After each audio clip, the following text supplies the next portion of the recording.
ನಮಸ್ಕಾರ, ಶುಭೋದಯ ಸಂಕಲ್ಪ ಸಿದ್ಧಿ ಕಾರ್ಯಕ್ರಮಕ್ಕೆ ತಮ್ಮೆಲ್ಲರಿಗೂ ಆತ್ಮೀಯ ಪ್ರೀತಿಯ ಸ್ವಾಗತ ಹೇಳ್ತಾ ಇರೋದು ನಾನು ಅನುಷಾ. ಮೊದಲನೇ ಬಾರಿ ಚಾನೆಲ್ ವೀಕ್ಷಿಸ್ತಿದ್ದೀರಾ ಅಂತಂದರೆ ಈಗಲೇ ನಮ್ಮ ಚಾನೆಲ್ನ ಸಬ್ಸ್ಕ್ರೈಬ್ ಮಾಡಿ, ನಮ್ಮ ವಿಡಿಯೋಸ್ನ ಲೈಕ್ ಮಾಡಿ. ನಿಮ್ಮ ಜೀವನದಲ್ಲಿ ಸಕ್ಸಸ್ ಅಭಿವೃದ್ಧಿಯನ್ನು ಕಾಣಬೇಕು ಅಂತಂದರೆ ಇದೇ ನವೆಂಬರ್ 29ನೇ ತಾರೀಕು ಗುರುಗಳ ಒಂದು ಸಾರಥ್ಯದಲ್ಲಿ ವಿಶೇಷವಾಗಿರುವಂಥ ಕುಬೇರ ಸಭೆ ಕಾರ್ಯಕ್ರಮ ನಡೀತಾ ಇದೆ. ಕಳೆದ ಬಾರಿ ಮಿಸ್ ಮಾಡ್ಕೊಂಡಿದ್ರೆ ಈ ಬಾರಿ ಮಿಸ್ ಮಾಡ್ಕೊಳ್ಳೋಕೆ ಹೋಗಬೇಡಿ. ಇದರಲ್ಲಿ ನೀವು ಕೂಡ ನೇರವಾಗಿ ಪಾಲ್ಗೊಳ್ಳಬಹುದು. ನಿಮ್ಮ ಜೀವನದ ಒಂದು ಸಕ್ಸಸ್ ದಾರಿಯನ್ನು ಕಂಡಿಡ್ಕೊಳ್ಬೋದು. ನಿಮ್ಮ ಭಾಗ್ಯದ ಸಂಖ್ಯೆ ಆಗಿರ್ಬೋದು, ಜೀವನದಲ್ಲಿ ಸಾಕಷ್ಟು ರೀತಿಯಾಗಿರುವಂಥ ಅಡೆತಡೆಗಳಾಗ್ತಾ ಇದೆ, ಇವೆಲ್ಲದರಿಂದ ಕೂಡ ನೀವು ಆದಷ್ಟು ಬೇಗ ಹೊರಗಡೆ ಬರಬೇಕು ಅಂತಂದರೆ ನವೆಂಬರ್ 29ನೇ ತಾರೀಕು ನಡೀತಾ ಇರುವಂಥ ಕುಬೇರ ಸಭೆ ಕಾರ್ಯಕ್ರಮದಲ್ಲಿ ಪಾಲ್ಗೊಳ್ಬಹುದು. ಹೆಚ್ಚಿನ ಮಾಹಿತಿಗೆ ಸ್ಕ್ರೀನ್ ಮೇಲೆ ಬರ್ತಿರುವಂಥ ನಂಬರ್ಸ್ಗೆ ನೀವು ಕಾಲ್ ಮಾಡ್ಬೋದು. ಇನ್ನು ಕಾರ್ಯಕ್ರಮದಲ್ಲಿ ಪ್ರತಿಯೊಂದು ವಿಚಾರಗಳ ಬಗ್ಗೆ ನಮಗೆ ಸಾಕಷ್ಟು ಮಾಹಿತಿ, ಮಾರ್ಗದರ್ಶನ, ಪರಿಹಾರಗಳನ್ನ ತಿಳಿಸ್ಕೊಡುವಂಥ ಸ್ಪಿರಿಚುವಲ್ ಗುರು ಡಾಕ್ಟರ್ ವಿಷ್ಣುದತ್ತ ಗುರುಜಿಯವರಿದ್ದಾರೆ. ಬನ್ನಿ ಗುರುಗಳನ್ನ ಕಾರ್ಯಕ್ರಮಕ್ಕೆ ಬರ್ಮಾಡ್ಕೊಳ್ಳೋಣ. ನಮಸ್ತೆ ಗುರುಗಳೇ, ಕಾರ್ಯಕ್ರಮಕ್ಕೆ ಆತ್ಮೀಯ ಸ್ವಾಗತ. ಕಳೆದ ಬಾರಿ ಒಂದು ಕಾರ್ಯಕ್ರಮದಲ್ಲಿ ನೀವು ಹೇಳಿದ ನನಗೆ ನೆನಪಿದೆ, ಈ ಪುಷ್ಯ ನಕ್ಷತ್ರ ಮತ್ತು ಗುರುವಾರ ಬಂದರೆ ಬಹಳ ವಿಶೇಷ, ಅದು ನೆನಪು ಮಾಡಿ ಹೇಳ್ತೀನಿ ಅಂತ ಹೇಳಿದ್ರಿ. ನಾಳೆ ಗುರುವಾರ ಜೊತೆಗೆ ಪುಷ್ಯ ನಕ್ಷತ್ರ ಬಂದಿದೆ. ಈ ದಿನವನ್ನು ನಾವು ಯಾವ ರೀತಿ ಬಳಸ್ಕೊಳ್ಬೇಕಾಗತ್ತೆ, ಏನು ಆ ರೀತಿಯಾಗಿರುವಂಥ ವಿಶೇಷ ಗುರುವಾರ ಪುಷ್ಯ ನಕ್ಷತ್ರ ಬಂದಾಗ? ಇದು ಯಾವಾಗಲೂ ಬರೋದಿಲ್ವಾ, ಹೇಗೆ, ಏನು ಹೇಳ್ತೀರಾ ಗುರುಗಳೇ ಇದ್ರ ಬಗ್ಗೆ? ಓಂ ವಿಶ್ವಸ್ಮೈ ನಮಃ. ಪ್ರೀತಿಯ ಬಂಧುಗಳೇ, ಬರುತ್ತೆ, ಅನೇಕ ಬಾರಿ ಬರುತ್ತೆ.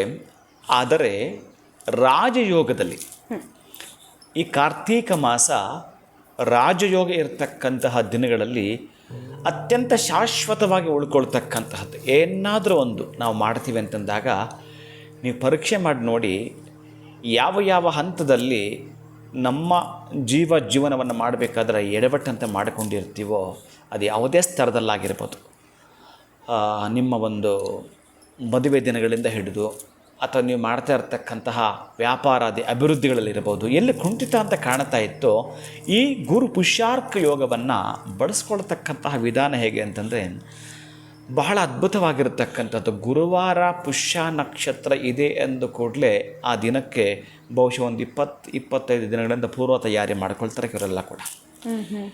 ಬಹುಶಃ ಇದನ್ನು ನಾನು ಈ ರಾಜಕೀಯಾತ್ಮಕವಾಗಿ ಕೆಲವರಿಗೆ ಬಳಸ್ತಕ್ಕಂಥದ್ದು ಎಲ್ಲಿ ಅಂತಂದರೆ, ಅವ್ರದ್ದಾಗಿರ್ತಕ್ಕ ಒಂದು ಜಾಗದಲ್ಲಿ ಈ ಕಡಲೆಯನ್ನು ನೆಲಕ್ಕೆ ಹಾಕುವಂಥದ್ದು, ಅದೊಂದು 2-3 ಇಂಚು ಬರುತ್ತೆ. ಅದನ್ನು ಕಟ್ ಮಾಡಿ ಅದಕ್ಕೆ ಒಣಕೊಬ್ಬರಿಯನ್ನು ಸೇರಿಸಿ ಬೆಲ್ಲವನ್ನು ಹಾಕಿ ಅದಕ್ಕೆ ಗ್ರಾಸದ ರೂಪದಲ್ಲಿ ಹಸು ಕೊಡ್ತಕ್ಕಂತಹದ್ದು ಈ ದಿನದಲ್ಲಿ.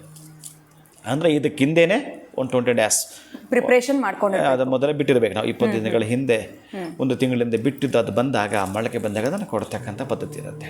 ಆದರೆ ಈಗ ಈ ಮಕ್ಕಳ ವಿದ್ಯಾಭ್ಯಾಸದಲ್ಲೋ, ಅವರ ವಿದೇಶ ಪ್ರಯಾಣದಲ್ಲೋ, ಅವರ ಜಾಬ್ ಸಕ್ಸಸ್ ಆಗಲೋ ಅಥವಾ ಮದುವೆ ಆಗಲೋ, ಯಾವುದು ಶಾಶ್ವತವಾಗಿ ಅಥವಾ ಒಂದು ಪ್ರಮೋಷನ್ ಸಿಗಬೇಕಾದ್ರೂ, ಮನೆ ಕಟ್ಟಬೇಕಾದ್ರೂ, ಮೇಜರಾಗಿ ನೀವು ಜಾಗವನ್ನು ತೆಗೆದುಕೊಳ್ತೀನಿ ಅಂತ ಒಂದು ಕನಸು ಏನಾದರೂ ಇಟ್ಟಿದ್ದರೆ, ಒಂದು ಸೈಟ್ ಆಗಿರ್ಬೋದು ಅಥವಾ ಒಂದು ಎಕರೆ 2 ಎಕರೆ ಜಾಗ ತೆಗೆದುಕೊಳ್ಬೇಕು ಅಂತ ಹೇಳಿ ಬಹಳಷ್ಟು ಪ್ರಯತ್ನ ಪಟ್ಟಿದ್ದರೆ ಇವತ್ತೊಂದಷ್ಟು ಒಂದು ಅಡ್ವಾನ್ಸ್ ಕೊಡ್ತಾರೆ. ಇವತ್ತು ಮೀನ್ಸ್ ನಾಳೆಗೆ ನೀವೇನು ಅಡ್ವಾನ್ಸ್ ಮಾಡ್ತೀರೋ ಆ ಗುರು ಪುಷ್ಯಾರ್ಕ ಯೋಗಕ್ಕೆ ಸಂಬಂಧಪಟ್ಟಾಗೆ ಬಹಳ ಅದ್ಭುತವಾದನ್ನು ಪಡೆದುಕೊಂಡೇ ತೀರ್ತೀರಿ.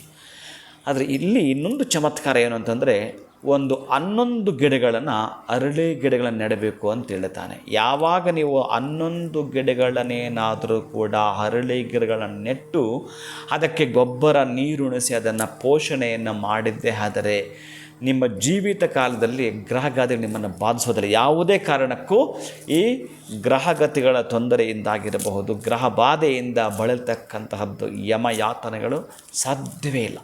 7.5 ಅಂತ ಹೇಳ್ತಕ್ಕಂತಹದ್ದು, ಅರ್ಧಾಷ್ಟಮ ಶನಿ ಅಂತಕ್ಕಂತಹದ್ದು, ನಿಮಗೆ ಪಂಚಮ ಶನಿ, ಅಷ್ಟಮ ಶನಿ ಅಥವಾ 7.5 ಅಥವಾ 19 ವರ್ಷದ ದಶಾಭುಕ್ತಿ, ಇಂತಹ ಬಾಧೆಯಿಂದ ಹೊರಗೆ ಬರ್ತೀವಿ. ಗುರು ಪುಷ್ಯಾರ್ಕ ಯೋಗದಲ್ಲಿ ಏನಾದರೂ ಗುರುವಿನ ಅನುಗ್ರಹಕ್ಕೆ ನಾವು ಒಳಗಾಗಿದ್ದೆ ಆದರೆ ಕನಿಷ್ಠ ಪಕ್ಷ ಒಂದನ್ನಾದರೂ ನೆಡುವಂಥದ್ದು, ಒಂದನ್ನಾದರೂ ಆಗಲಿಲ್ಲ ನಮಗೆ ಅಂತಂದರೆ ಅರಳಿ ಮರಕ್ಕೆ ನೀರಾದರೂ ಕೂಡ ಹಾಕುವಂಥದ್ದನ್ನು ಮಾಡಿಯೇ ತೀರಬೇಕು. ಪ್ರೀತಿಯ ಬಂಧುಗಳೇ, ಈ ಗುರು ಪುಷ್ಯಾರ್ಕ ಯೋಗದಲ್ಲಿ ಅದನ್ನು ನಾನಿಂದ ಕೆಲಸ ಮಾಡ್ತೀನಿ ಅಂತ ಸಂಕಲ್ಪ ತೊಡ್ತಕ್ಕಂತಹದ್ದು ಕೂಡ ಏನು, ಇವತ್ತು ಯಾವುದೋ ನಾನು ಒಂದು ಜಾಗ ತೆಗೆದುಕೋಬೇಕು ಅಂತಕ್ಕಂಥ ಸಂಕಲ್ಪವನ್ನು ಬರೆದು ಬಿಡ್ತಕ್ಕಂತಹದ್ದು. ಇನ್ನು ಗುರುವಿಗೆ ಸಂಬಂಧಪಟ್ಟ ಮಂತ್ರವನ್ನು ಮತ್ತು ಪುಷ್ಯ ನಕ್ಷತ್ರ ಅಂದರೆ ಅದಕ್ಕೆ ಶನಿ ಅಧಿಪತಿ ಆಗಿರ್ತಾನೆ.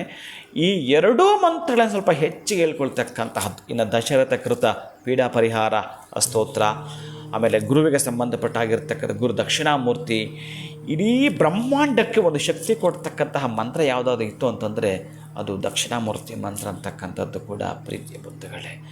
ಏನು ಯಾವುದು ಎಲ್ಲಿ ಕೊರತೆ ಇದೆಯೋ ಆ ಕೊರತೆಯನ್ನು ನೀಗಿಸುವಂಥ ಶಕ್ತಿ ಆ ಒಂದು ದಕ್ಷಿಣಾಮೂರ್ತಿ ಮಂತ್ರಕ್ಕಿರುತ್ತೆ, ಗುರುವಿನ ಮಂತ್ರಕ್ಕಿರುತ್ತೆ.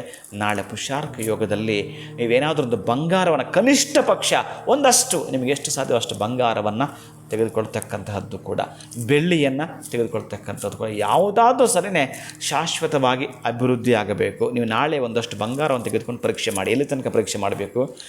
ಒಂದು 30 ದಿನ, 60 ದಿನ, 90 ದಿನ.